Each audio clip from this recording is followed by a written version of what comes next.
Hallelujah. स्वागत है आप सबका मेरी भविष्यवाणियों की पुस्तक में। तो आइए हम आज के पवित्र वचन को पढ़ेंगे जो कि परमेश्वर के दास प्रेरित अंकुर यूसुफ नरूला जी के द्वारा लिखा गया है। शैतान को अधिकार से भगाएं। जैसा कि लूका की पुस्तक अध्याय 10 उसकी 19 आयत में लिखा है, देखो मैंने तुम्हें सांपों और बिच्छुओं को रौंदने का और शत्रु की सारी सामर्थ पर अधिकार दिया है और किसी वस्तु से तुम्हें कुछ हानि ना होगी। मेरे प्रियो, बाइबल कहती है कि अपनी आत्मिक आंखों से देखो, मैंने तुम्हें सांपों और बिच्छुओं को रौंदने का और शत्रु की सारी सामर्थ पर अधिकार दिया है और किसी वस्तु से तुम्हें कुछ हानि ना होगी। यहाँ पर परमेश्वर शैतान के बारे में बात कर रहा है। यीशु मसीह ने कहा, देखो शैतान को मैं आसमान से गिरा हुआ देख रहा हूँ, जिसने परमेश्वर की आज्ञा का उल्लंघन किया और वह गिरा दिया गया। लेकिन आज भी ऐसे आत्मिक रीति से मूर्ख लोग हैं जो अपने मुंह से कहते हैं कि मेरे अंदर दुष्ट आत्मा है। जब तक आप ये अपने मुंह से कहना बंद नहीं कर देते, तब तक आपको दुनिया का कोई भी पास्टर आजाद नहीं कर सकता। और जब आप अपने अगुवे की बात सुनकर अंगीकार करेंगे, तब आप आजाद होंगे।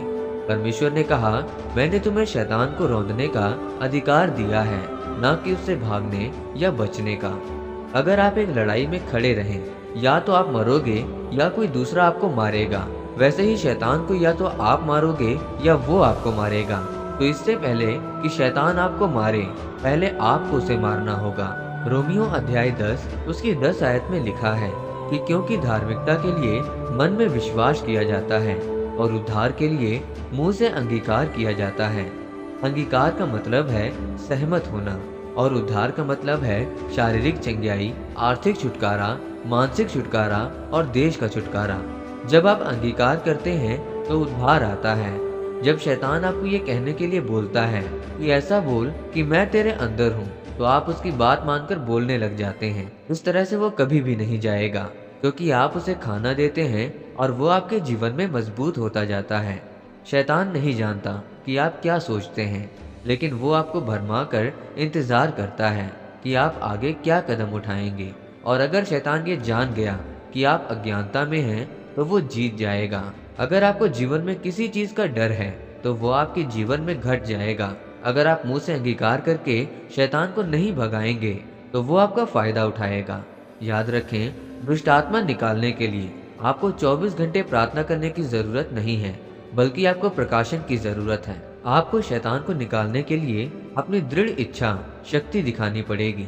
आपको बार बार अंगीकार करना होगा जब तक कि शैतान निकल न जाए, तब अंत में जीत आपकी होगी। इसीलिए मेरे प्रियो, अगर आप दुष्ट आत्मा से आजाद होना चाहते हैं, तो आपको अपने मुंह से अंगीकार करना होगा, क्योंकि परमेश्वर ने आपको शैतान के ऊपर अधिकार दिया है।